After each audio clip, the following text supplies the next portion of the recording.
Assalamualaikum warahmatullahi wabarakatuh. Perkenalkan, nama saya Devina Nurtiani dan NIM 1S1222008. Sini saya akan melanjutkan penjelasan materi mata kuliah struktur data, yaitu materi Object Oriented Programming with Python.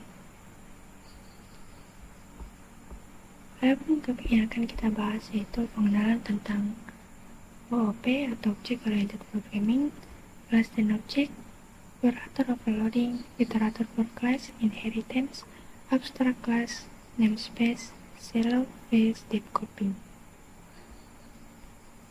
Apa itu Object Oriented Programming atau OOP? OOP adalah pendekatan untuk memodelkan benda yang ada di dunia nyata seperti misalnya mobil, motor atau rumah, dan hubungannya dengan atau antara benda lain, misalnya dengan siswa atau guru, perusahaan dan karyawan. Dengan kata lain, OP ini memodelkan entitas dunia nyata sebagai objek perangkat lunak dan mengatur hubungan antar entitas mereka. Mengapa kita membutuhkan OP? OP bertujuan untuk memberikan kualitas pada program perangkat lunak. Tahanan terhadap kegagalan dapat beradaptasi. Kode berukuran besar dapat dengan mudah kita adaptasikan untuk mengakomodasikan perubahan baru. Kemudian reusability atau dapat digunakan kembali. Baris kode yang sama dapat kita gunakan kembali dalam beberapa aplikasi dengan sedikit usaha. Bagaimana OOP mencapai tujuannya? Yaitu dengan enkapsulasi. Enkapsulasi adalah mengikat data dan metode secara bersama-sama dan membatasi aksesnya dari luar. Kemudian ada modularitas. Modularitas ini merupakan komponen perangkat lunak yang berbeda, dibagi menjadi unit fungsional yang berbeda, warisan. Dan ada abstraksi, yang menyediakan antarmuka yang sederhana dan intuitif sambil menyembunyikan detail implementasi. Ini memudahkan kita untuk memahami dan menggunakan kode kelas abstrak. Dan ada pengembangan perangkat lunak, yaitu yang pertama desain, implementasi, testing and debug, top down, mematikan, bottom up, pengujian, testing, debugger, breakpoint atau breakpoint, print statement, pernyataan cetak. Kode yang dilindungi dalam conditional atau dibentuk di atas akan dieksekusi ketika Python dipanggil langsung pada modul itu, namun tidak ketika modul diimpor untuk digunakan dalam proyek perangkat lunak yang lebih besar.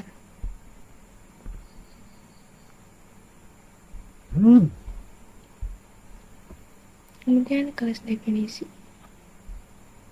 Sebuah kelas berfungsi sebagai sarana utama untuk abstraksi dalam pemrograman berorientasi objek programming. Dan sebuah kelas terdiri dari dua komponen, yaitu metode atau member function atau fungsi anggota, atribut, berupa data member, bidang atau variabel instan. Dalam sebuah kelas harus menyediakan enkapsulasi data anggota yang bersifat non-public, pengecekan error, kode untuk menguji metode kelas.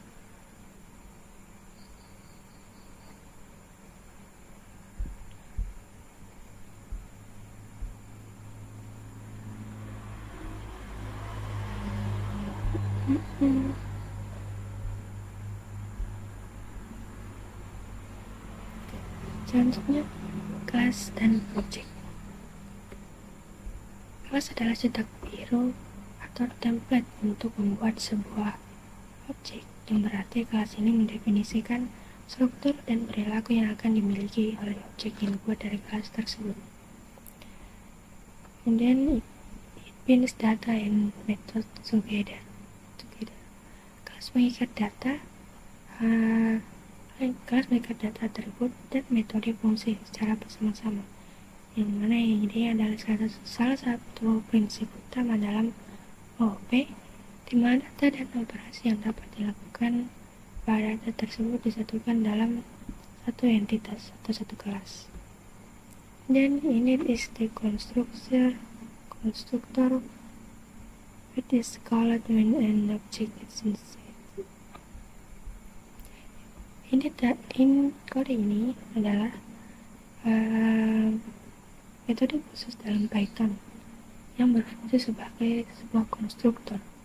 Metode ini dipanggil secara otomatis setiap kali objek baru dibuat, diinstansiasi dari kelas tersebut. Konstruktor biasanya digunakan untuk menginisialisasi atribut dari sebuah objek. Python tidak memiliki dukungan bawaan untuk kontrol akses formal seperti yang ada di bahasa seperti Java atau C++. Misalnya kata kunci public, private, dan protect. Kemudian meskipun tidak ada kontrol akses formalnya, Python memiliki konvensi untuk melindungi data. Nah, di sini itu anggota atau atribut atau metode yang namanya diawali dengan satu garis bawah tunggal yang dianggap sebagai pelindung atau protect. Berarti anggota tersebut seharusnya tidak akses dari luar kelas kecuali oleh subclass. Kemudian private data member names start with double underscore. Anggota yang namanya diawali dengan dua garis bawah dianggap sebagai private, yang berarti anggota tersebut seharusnya hanya diakses dalam kelas itu sendiri. Ini kita lanjut ke operator overloading. Operator overloading adalah teknik di mana kita mendefinisikan ulang perilaku operator standar seperti tambah, kurang, kali, atau sama dengan, dan menggunakan fungsi bawaan seperti len,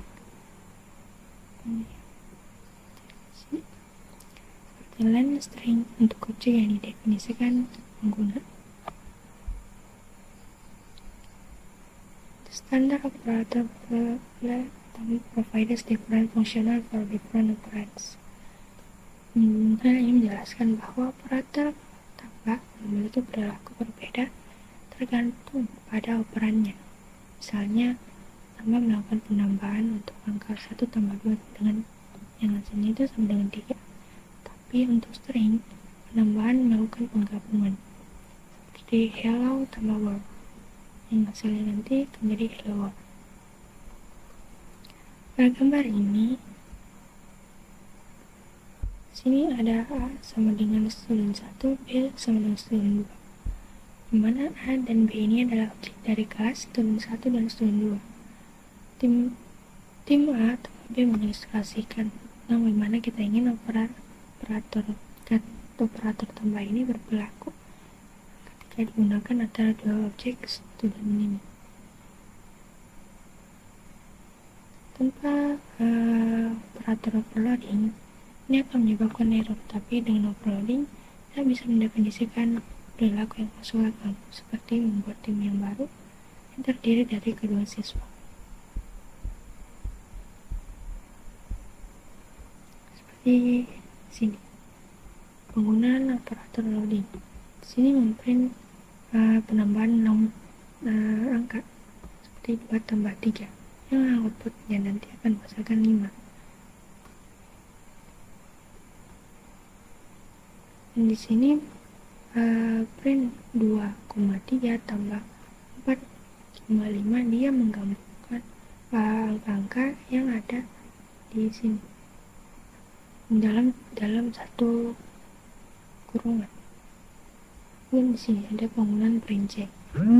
Dia akan print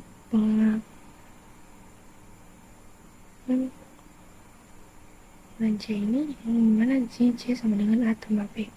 Dia menggabungkan nanti nilai-nilai atau isi dari variabel objek A dan juga objek B. Itu seperti ini. Dan di sini ada penggunaan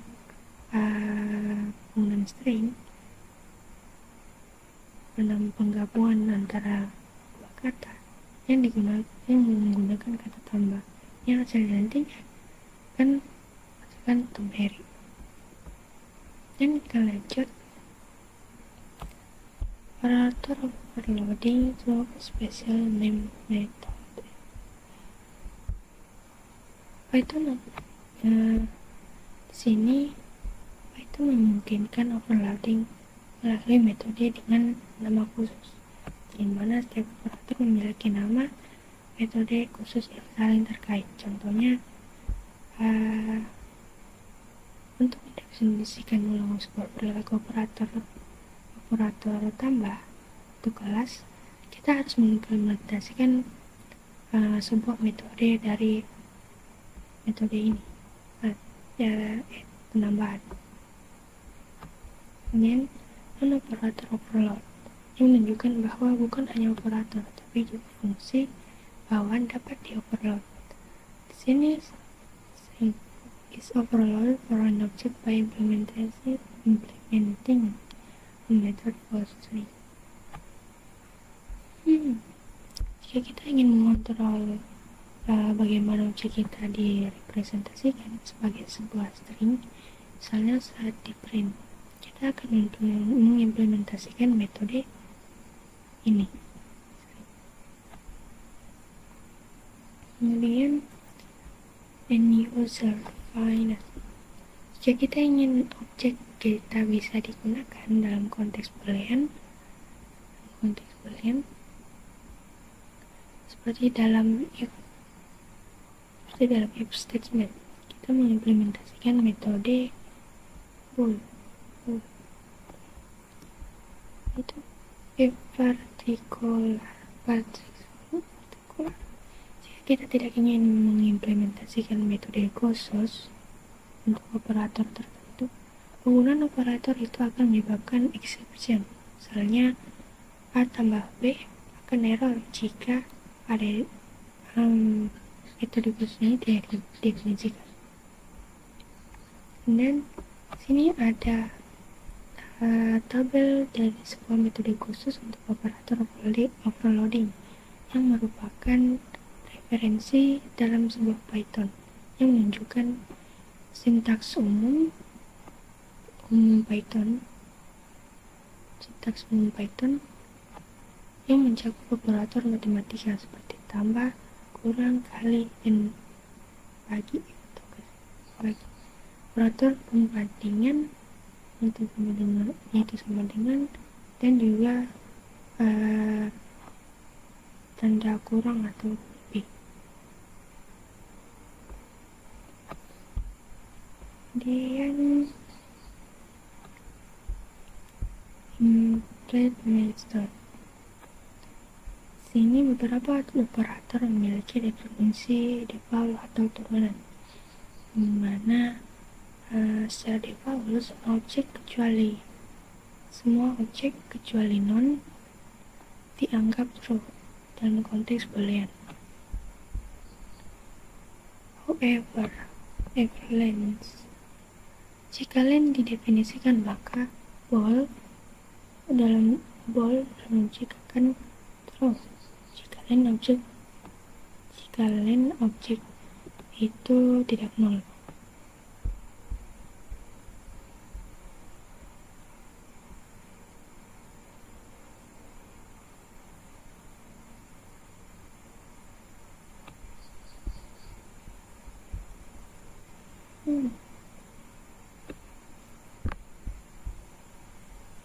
Ini kita lanjut ke Bahasan selanjutnya itu iterator for class. Dan iterator ini adalah definisi dasar dari iterator. Sebuah iterator adalah objek yang memiliki metode next. Ketika next dipanggil, maka iterator mengembalikan elemen berikutnya dalam sebuah urutan. Jika tidak ada elemen lagi, next memunculkan exception stop iteration.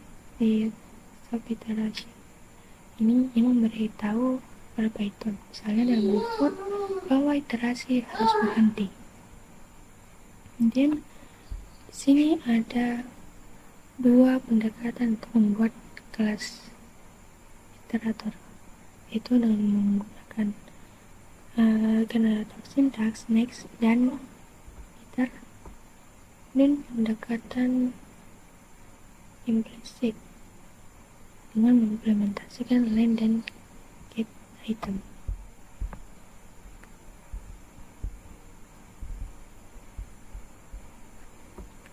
Ini ada contoh pembuatan kelas iterator menggunakan generator sintaks.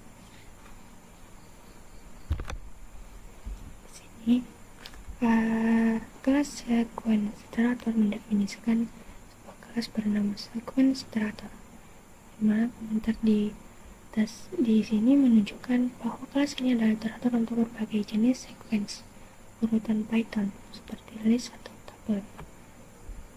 Kemudian definite sequence, ini definite sequence merupakan konstruktor kelas yang menerima argumen sequence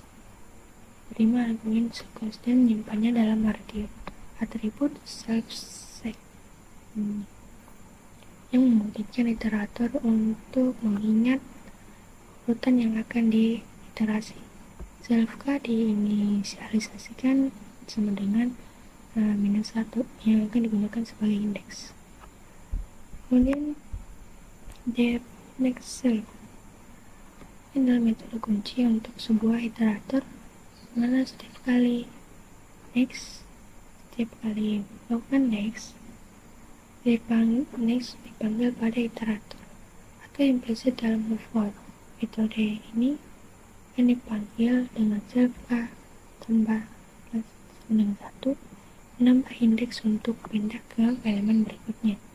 Kemudian if self-k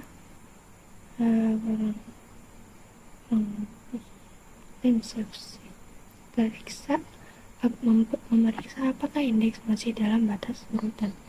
Setelah itu, jika iya, maka elemen akan dikembalikan pada indeks tersebut. Raise stop iteration. Jika tidak, kita telah mencapai akhir urutan dan memunculkan stop iteration untuk memberitahu Python bahwa tidak ada lagi elemen. Setelah itu defiter self. Metode ini dipanggil ketika iter dipanggil pada objek atau implisit dalam for. Ia harus mengembalikan objek yang memiliki metode next, dimana di sini mengembalikan self, yang berarti kelas ini sendiri adalah iterator. Dan ini adalah data list contoh yang akan kita iterasi. Setelah itu for in sequence iterator data. Ini adalah for yang menggunakan sequence iterator ketika loop ini akan dijalankan, dimana sequence iterator data ini membuat objek iterator baru, dan for secara implisit memanggil iter pada objek ini yang mengembalikan objek itu sendiri. Kemudian for berulang kali memanggil next pada iterator sampai stop iteration dimunculkan. Setelah itu memprint cetak setiap elemen yang dikembalikan oleh next, hingga hasilnya adalah berupa list data tadi.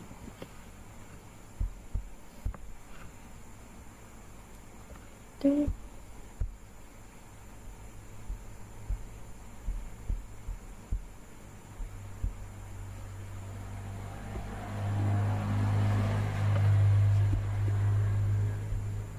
Turn the scene implementation of Python function.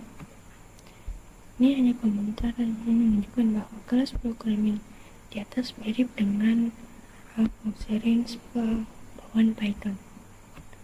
Ini memungkinkan untuk mengeksekusi perulangan for pada rentang tertentu. Ini adalah contoh implementasi kelas range yang mana komentarnya menjelaskan bahwa ini adalah kelas yang meniru range bawahan. Sini tab range need self start non step 1. Ini adalah konstruktor kelas seperti range yang menerima 1 hingga 3 argumen. Mana start merupakan nilai awal, stop nilai akhir, dan step langkah antara nilai-nilai default 1. Dan setelah konstruktor melakukan beberapa pengecekan dengan memastikan step tidak menangani kasus khusus di mana hanya satu argumen yang diberikan dianggap sebagai stop dan menyimpan nilai start, stop, dan step. Then length cell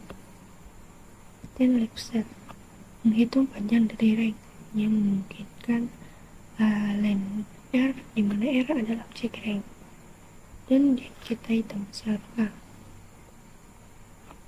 memungkinkan akses elemen dengan indeks seperti R, K. Ini juga mendukung indeks negatif seperti pada list Python. Kemudian sini R range.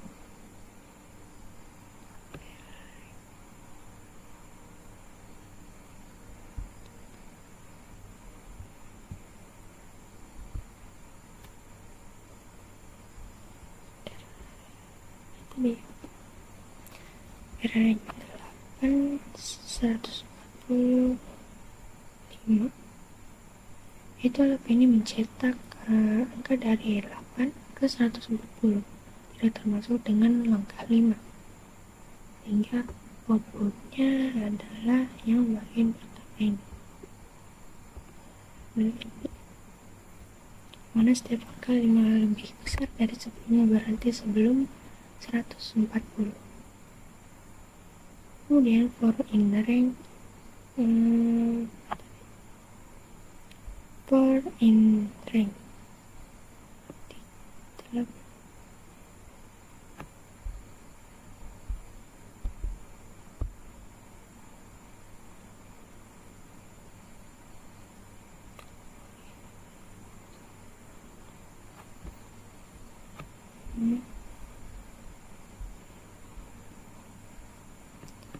sebelum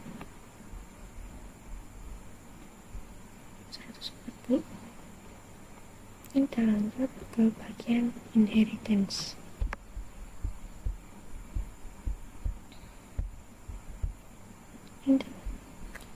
Kita lanjut ke bagian inheritance. Sini menjelaskan bahwa cara alami untuk mengorganisir komponen perangkat lunak adalah secara hierarkis.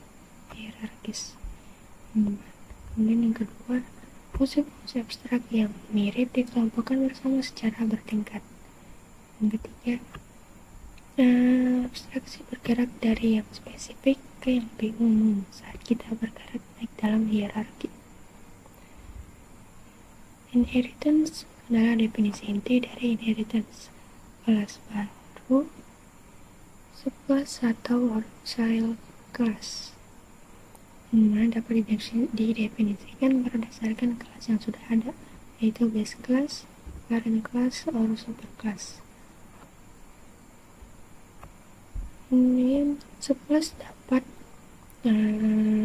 spesialisasikan perilaku yang ada dengan menyediakan implementasi baru yang menimpa override metode yang ada di superclass.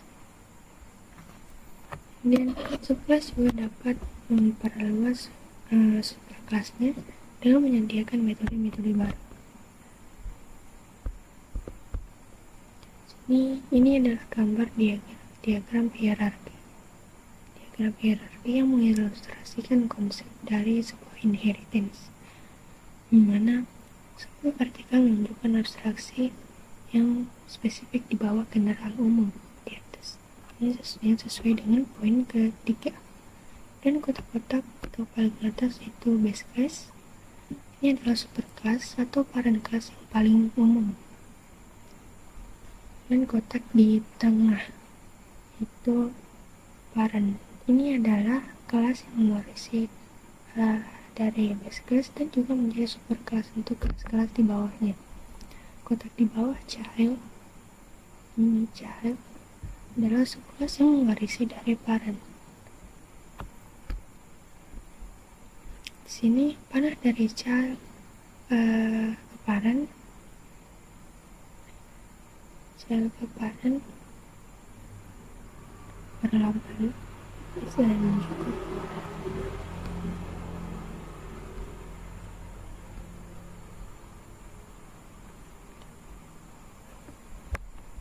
ada contoh Python hierarchical exception types. Ini adalah gambar hierarki type exception dalam Python. Sini base exception adalah kelas dasar, base class untuk semua exception dalam Python. Semua exception lainnya mewarisi dari kelas ini, baik secara langsung maupun tidak langsung, yang sesuai dengan konsep umum ke spesifik yang kita bahas sebelumnya. Dan ada level kedua yaitu sistem exception dan keyword interrupt. Sistem exit ini merupakan bagian dari exception yang dimunculkan oleh sysexit untuk mengakhiri sebuah program. Dan exception adalah kelas dasar untuk sebagian besar exception yang mungkin kita temui dan kita tangani dalam kode sehari-hari. Hampir semua exception yang kita buat itu harus membuat versi dari exception. Dan keyword interrupt, exception ini dimunculkan ketika kita menekan tombol interupsi.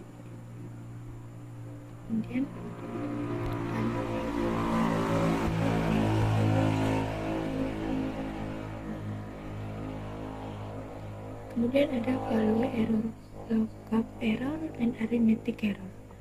Value error ini dimunculkan ketika fungsi menerima argumen dengan tipe yang benar, tapi nilai yang tidak sesuai. Contoh integer error.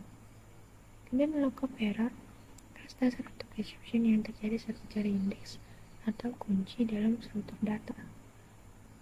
Dan arithmetic error, kelas dasar untuk exception yang terjadi dalam operasi aritmatika.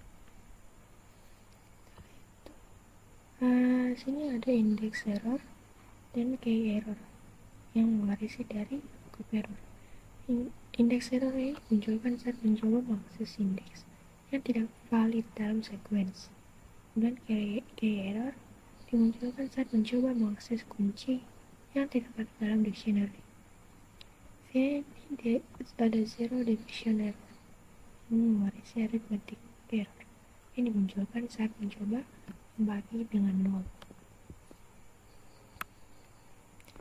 Exception Python ini adalah contoh nyata yang penting dari inheritance dalam OOP yang menunjukkan bahwa prinsip-prinsip OOP seperti specialization, reusability, dan polymorphism diterapkan dalam desain bahasa Python itu sendiri. Sini ada contoh credit card class. Gambar slide ini merupakan contoh implementasi kelas credit card dalam bahasa Python. Sini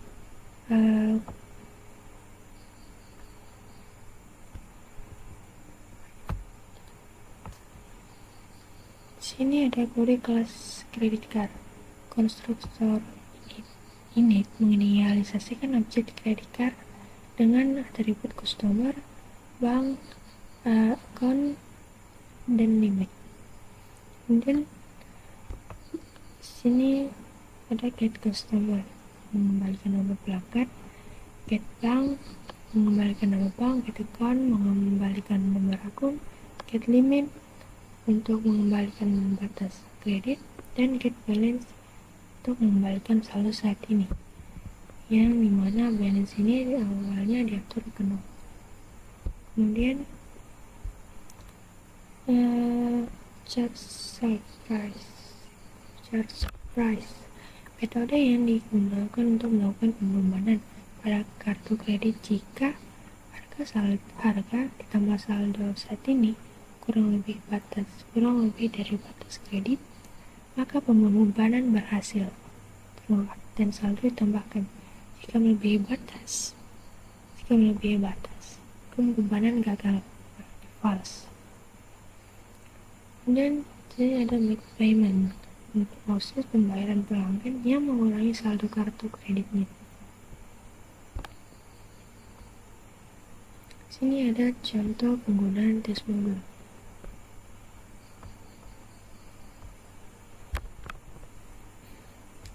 Sini membuat sebuah wallet tempat untuk menyimpan beberapa objek kredit card dengan menambahkan 3 objek kredit card ke dalam wallet dengan informasi pelanggan yang berbeda-beda. Dengan melakukan pembebanan pada ketiga kartu kredit dengan nilai 1, 2, dan 3. Transaksi melalui wallet mencetak informasi pelanggan, bank akun, batas atau limit, saldo baru setelah pembebanan. Melakukan pembayaran setelah kartu kredit indeks 0 sebesar 100 dan mencetak saldo baru.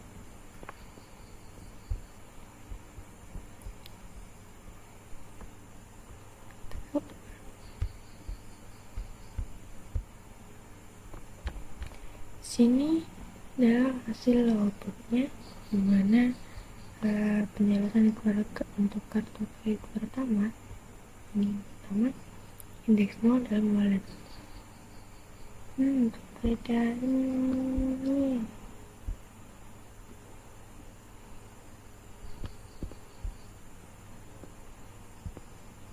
Ayo. Itu ini adalah output dari tes modul ini. Kemudian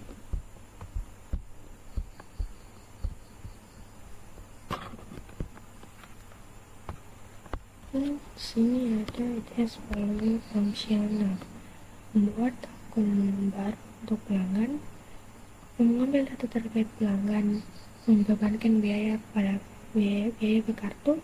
Pelanggan dapat melakukan pembayaran untuk memelihara saldo kartu. Biaya tidak boleh melebihi batas kartu. Selanjutnya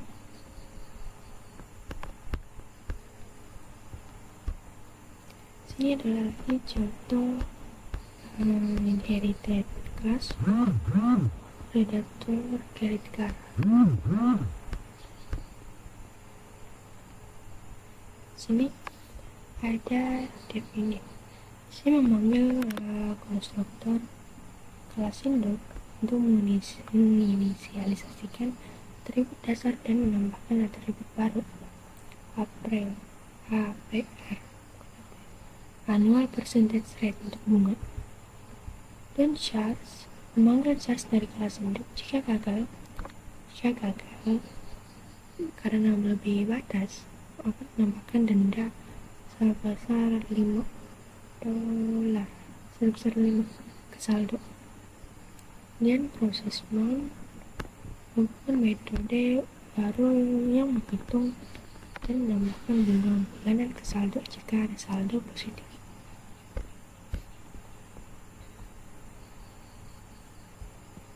Sini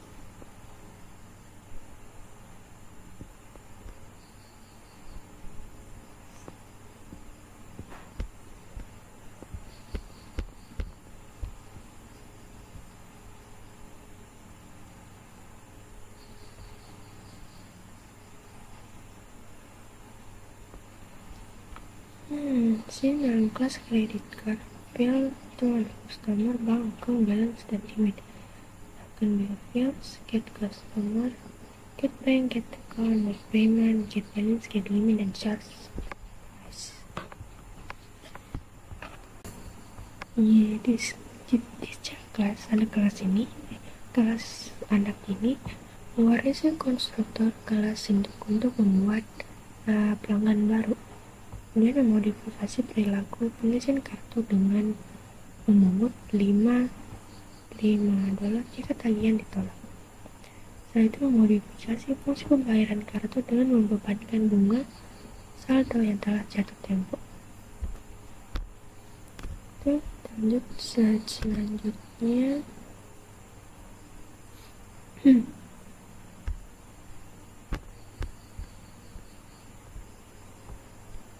Lanjut ke selanjutnya.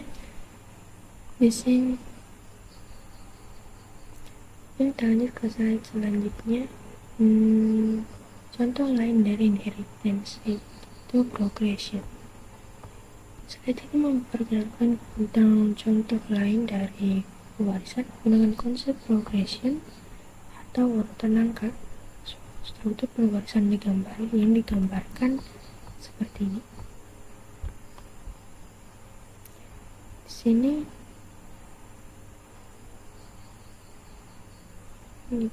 gambar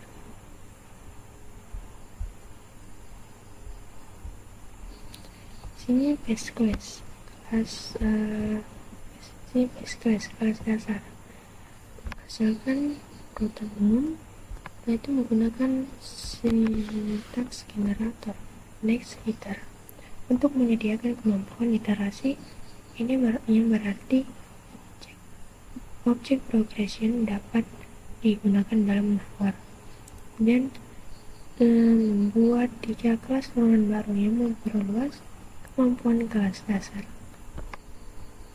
Sini ada kelas turunan child classes dari progression, itu ada arithmetic progression, geometric, dan Fibonacci progression. Arithmetic progression ini merupakan urutan aritmatik yang menambahkan increment tetap ke tiap sukunya. Misalnya seperti 2, 4, 6, 8 dengan penambahan 2 di setiap angkanya. Dan ada geometric progression atau lebih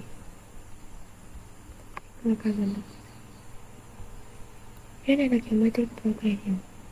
Geometric progression merupakan geometrik yang mengalihkan setiap sukunya dengan basis tetap. Misalnya 2, 4, 8, dan 16 atau 16 dan seterusnya. Dengan suku mengalihkan setiap suku itu dikali 2. Dan ada Fibonacci progression.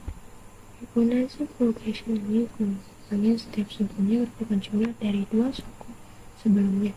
Misalnya 1, kemudian 1 lagi, 2, 3, 5, dan 8.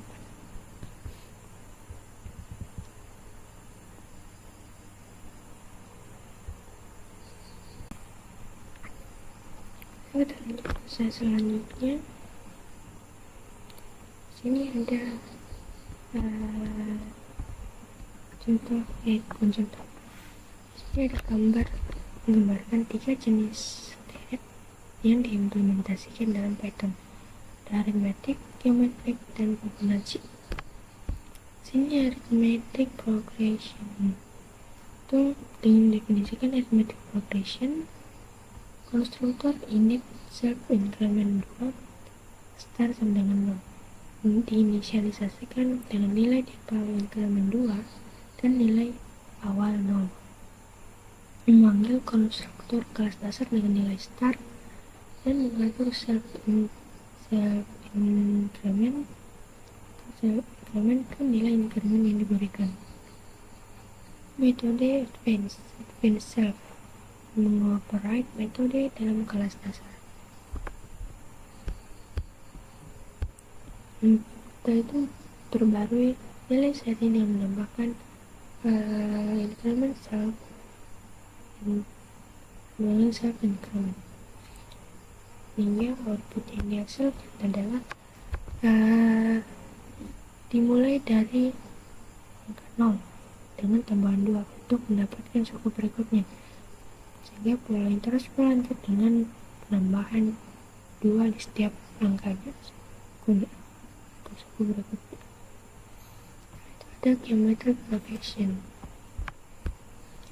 Direct kelas geometric progression dengan konstruktor init self base 2 dan star 1 yang menginisialisasikan nilai default 2 dan nilai awal 1. Memanggil kelas dasar dengan nilai star, mengatur self base nilai basis yang diberikan dengan menggunakan metode advanced self mengoperate metode dalam kelas dasar, kemudian memperbarui nilai saatnya dengan mengalihkan dengan basis self current kali sama dengan self base, sehingga output yang dihasilkan pun dimulai dari angka 1 kemudian dikalikan 2 untuk mendapatkan suku berikutnya, seperti 1 kali 2, 2 kali 2 sama dengan 4, 4 kali 2 sama dengan 8, dan begitu seterusnya. Kemudian ada Fibonacci progression. Direct kelas Fibonacci progression dengan konstruktor init self base sama dengan 0 dan second sama dengan 1. Memanggil konstruktor kelas dasar dengan nilai first, kemudian mengatur self graph ke second first yang berfungsi sebagai nilai fiktif untuk yang mendahului yang pertama. Kemudian metode advanced self mengoperate metode dalam kelas dasar dan perbarui nilai saat ini ke jumlah dari dua nilai sebelumnya, self current sama dengan self current sehingga output yang dihasilkan pun dimulai dari angka 0 dan 1, dimana setiap sukunya adalah jumlah dari 2 suku sebelumnya, 5 tambah 1 dan 1 tambah 1 sama dengan 2 tambah 1 sama dengan 3 dan begitu seterusnya.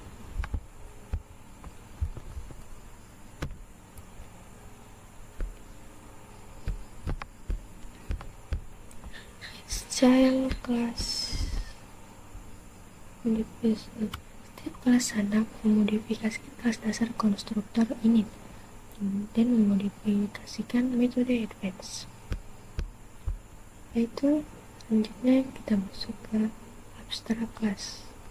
Kelas abstrak dianggap sebagai cetak biru atau tempat untuk kelas lain, dimana kelas abstrak adalah kelas yang berisi satu atau lebih metode abstrak. Metode abstrak adalah metode yang memiliki deklarasi tapi tidak ada implementasi. Kemudian kelas abstrak tidak dapat dipakai, membutuhkan sekelas kelas anak untuk menyediakan implementasi. Kelas abstrak menyediakan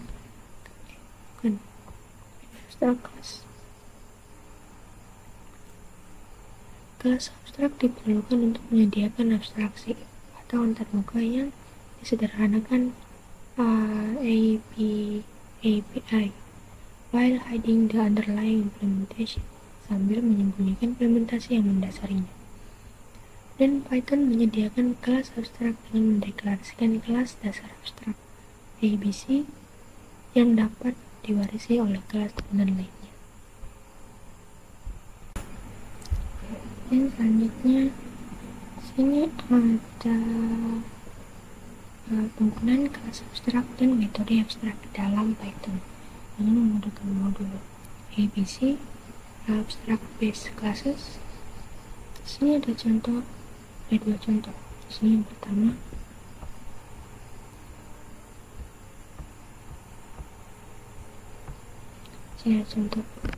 penjelasan kelas dasar. Animal yang merupakan kelas abstrak karena mewarisi dari ABC. Metode abstrak Moore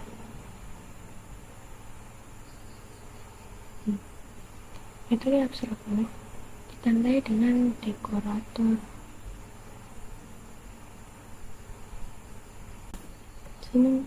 Animal yang merupakan kelas abstrak karena mewarisi dari ABC metode abstrak Moore ditandai dengan dekorator Gemayel abstrak method.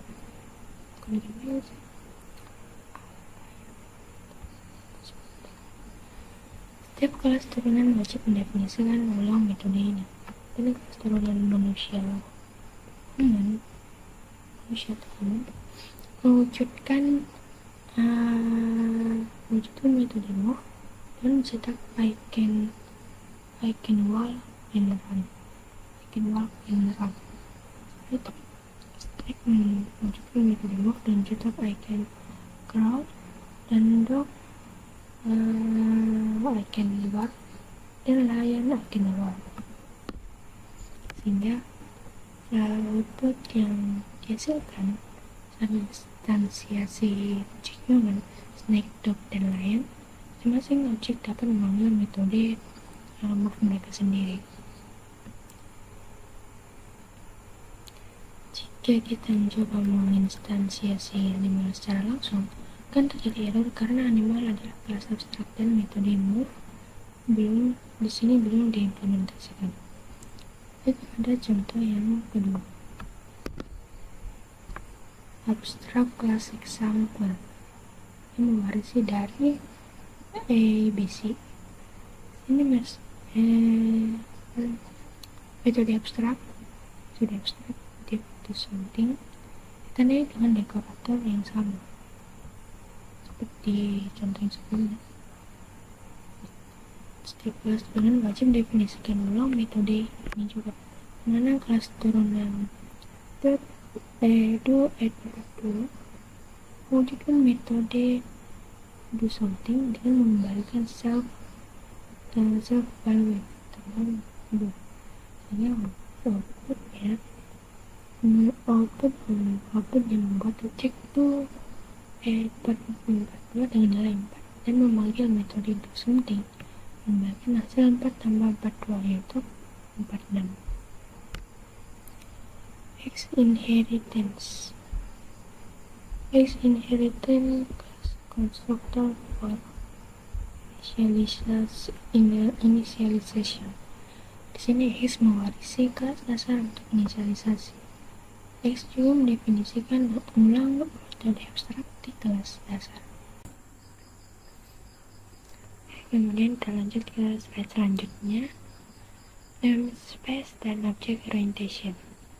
Kelas namespace ini mencakup semua deklarasi yang dibuat langsung dalam tubuh definisi sebuah kelas. Dan di sini ada 3 gambar yang menjelaskan tentang itu. Ada namespace,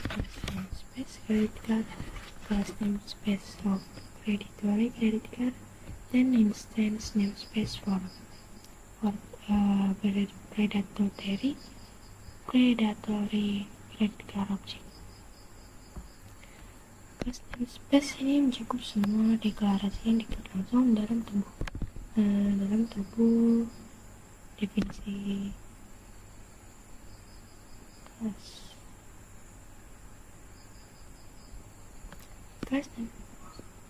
Kelas namespace versi semua metode dan atribut yang didefinisikan dalam tubuh kelas.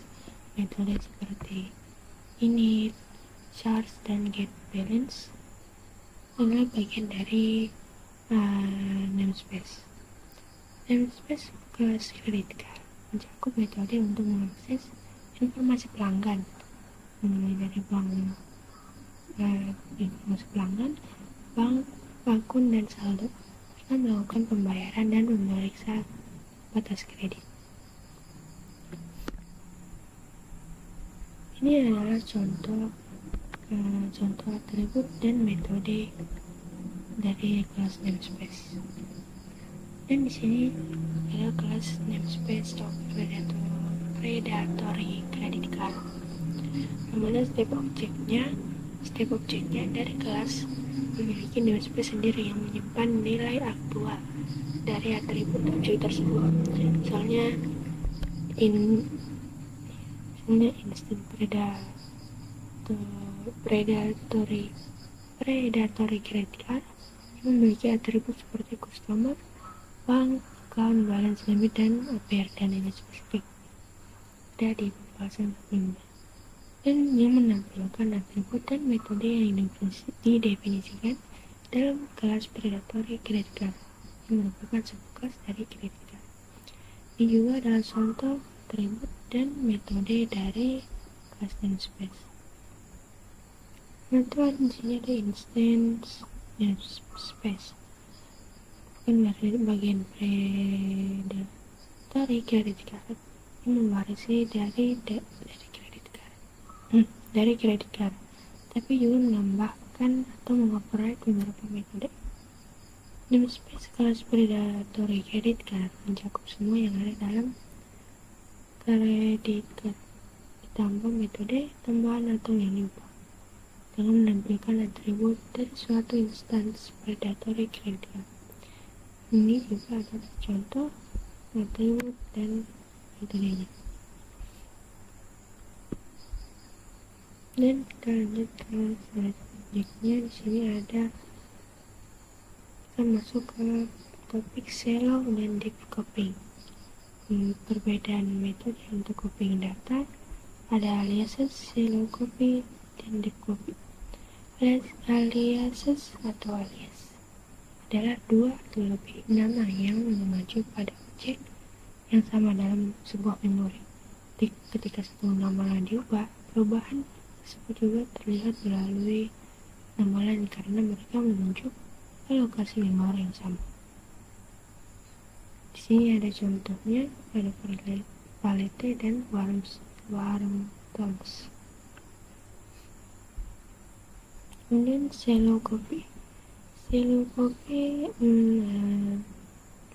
membuat salinan baru dari objek tapi tidak mereplikasi objek yang berada di dalam objek tersebut.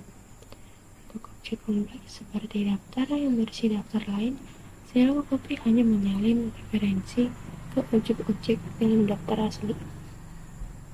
Dan deep copy juga membuat sebuah salinan baru dari objek dan juga mereplikasi semua objek yang berada di dalam objek tersebut, yang berarti bahwa perubahan pada objek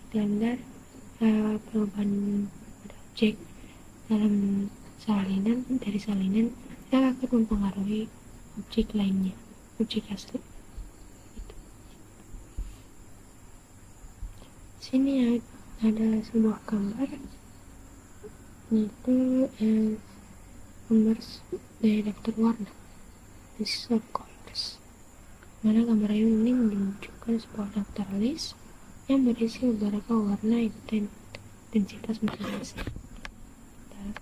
masing-masing warna dalam bentuk angka. Para warna ini memiliki atribut seperti red, green, dan blue dengan nilai intensitas yang berbeda-beda. Alias dua variabel Warmstone dan Palette, keduanya mengacu pada objek daftar list yang sama dalam sebuah memori, yang berarti kedua variabel ini adalah alias satu sama lain karena keduanya menunjuk ke lokasi memori yang sama. Kotak besar bertuliskan list ini adalah objek daftar di memori. Kedua warna ini menunjukkan Warmstone dan Palette menunjukkan bahwa Warmstone dan Palette menunjuk ke objek daftar yang sama. Kotak di bawahnya menunjukkan isi dari daftar, yaitu warna dengan intensitas masing-masing.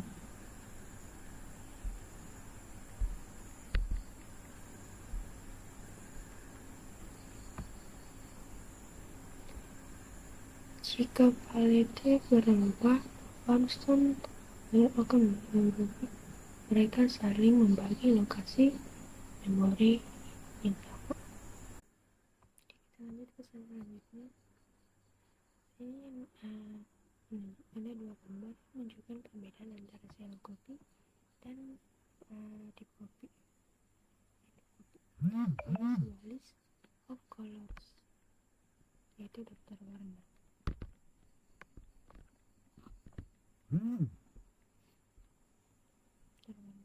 Pada sisi kiri sebuah sel kopi dibuat dengan menginisialisasikan palette sama dengan list warm tones yang menciptakan daftar baru palette yang mereferensikan elemen-elemen yang sama dengan warm tones. Kita dapat menambah atau menghapus elemen dari palette tanpa mengaruhi warm tones. Tapi jika kita mengubah nilai elemen individualnya, misalnya mengubah nilai komponen warna, perubahan itu akan menjadi sebuah cermin yang akan tercermin di kedua daftar karena mereka mereferensikan intens warna yang sama. Dan sisi kanan ini adalah sebuah deep coffee yang dibuat dengan palette sama dengan deep coffee warm tones, menciptakan salinan lengkap dari warm tones, termasuk salinan terpisah dari setiap elemen dan sub-elemen yang direferensikan. Dengan deep coffee, kedua daftar sepenuhnya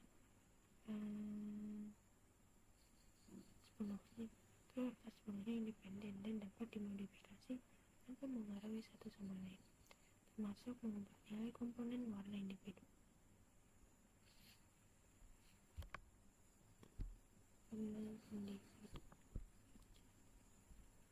Ini ada penjelasan di bawahnya.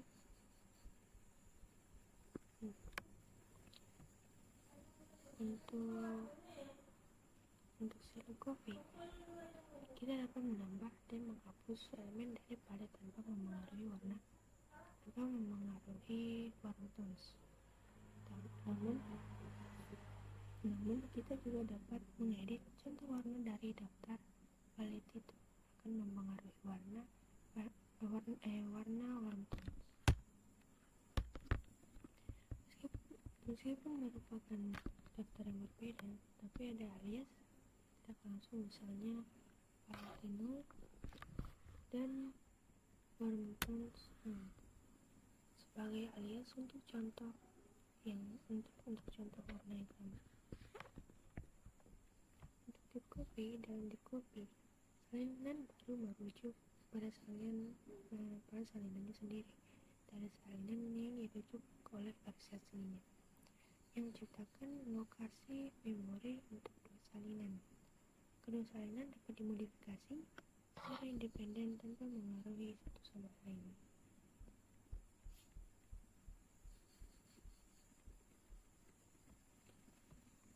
Dan kita sampai pada bagian slide terakhir, yaitu ringkasan dari modul yang telah kita bahas. Ini yang pertama, apa itu OP dan mengapa diperlukan. Pembahasan sebelumnya bagian yang pertama, OP adalah pendekatan pemodelan benda dunia nyata dan relasinya sebagai objek perangkat lunak, yang mana OP memberikan kualitas ketahanan, adaptabilitas, dan penggunaan kembali pada program perangkat lunak melalui enkapsulasi, modularity, dan abstraksi. Bagaimana cara membuat kelas dan objek? Kelas adalah sebuah cetak biru untuk membuat objek yang mengikat data dan metode secara bersama-sama dengan penggunaan init sebagai konstruktor yang dipanggil saat objek diinstansiasi. Namun, Python tidak mendukung kontrol akses formal, tapi tetap memberikan perlindungan data yang diterapkan dengan konvensi penamaan. Bagaimana cara membebani operator cloud standar? operator, dan fungsi standar untuk kelas yang ditentukan pengguna. Operator overloading memungkinkan kita mendefinisikan ulang perilaku operator dan fungsi bawahan untuk objek yang ditentukan pengguna, yang dilakukan dengan mengimplementasikan metode dengan nama khusus seperti add, add untuk operator penambahan. Bagaimana menyusun program pewarisan atau inheritance? Inheritance memungkinkan sebuah kelas baru didefinisikan berdasarkan kelas yang sudah ada atau superkelas. Sebuah kelas kemudian dapat mengkhususkan atau memperluas perilaku dari superkelas dengan mengganti atau menambahkan metode baru. Bagaimana cara membuat dan menggunakan abstrak kelas?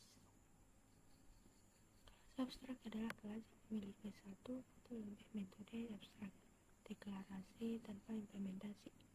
Kelas abstrak tidak dapat diinstansiasi dan memerlukan subkelas untuk memberikan implementasi. Namun Python juga menyediakan kelas abstrak melalui deklarasi abstrak base class ABC yang dapat diwarisi. Perbedaan antara shallow dan deep copying. Di pembahasan sebelumnya, slide sebelumnya kita membahas tentang perbedaan dari shallow dan copying.